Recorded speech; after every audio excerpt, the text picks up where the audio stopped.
একটা স্বপ্নকে বাস্তবে আনতে শুধু ইচ্ছে থাকলেই হয় না, তার পিছনে থাকে অনেক রাত জাগা ক্লান্তি, চাপ আর কিছু মানুষের নিঃশব্দ পরিশ্রম। Welcome to Pompi talks, real life real feeling.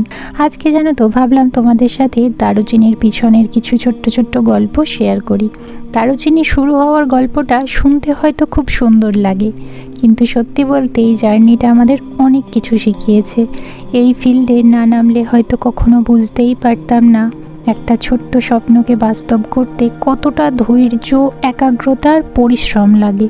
আজ আমি ওখানে নেই ঠিকই, কিন্তু যারা আছে তারা যে কি পরিমাণ পরিশ্রম করছে সেটা প্রতিদিন অনুভব করছি। আর একটা মানুষের কথা তো না বললেই নয়, তন্ময়। আমি রোজ সকালে ঘুম থেকে উঠে ওর পাঠানো ক্লিপগুলো দেখি, আর তখনই মেসেজ আসে, দিদি আমি এইমাত্র বাড়ি ফিরছি। কারণ রাত 1টা, 1:30, কখনো 2টো, 2:30 পর্যন্ত দোকানে কাজ চলছে। সত্যি বলছি, ওদের এতটা পরিশ্রম দেখে আমার নিজেরই খুব খারাপ লাগছে যে আমি এই সময়টায় পাশে থাকতে পারলাম না। ইচ্ছে ছিল ওপেনিংয়ের সময় আমি যাব, কিন্তু এখনকার যুদ্ধকালীন পরিস্থিতিতে মেয়েকে নিয়ে এতটা রিস্ক নিয়ে যাওয়াটা ঠিক মনে হয়নি। হয়তো সিদ্ধান্তটা ভুল ছিল, এখন মাঝে মাঝে সেটাই মনে হয়। আমরা ভেবেছিলাম সব কাজ সময় মতো শেষ হয়ে যাবে, কিন্তু এত রাত পর্যন্ত কাজ করেও এখনও অনেক কিছু কাজ বাকি আছে। তাই ওপেনিংয়ের ডেটটা আর একটু পিছিয়ে দিতে হয়েছে।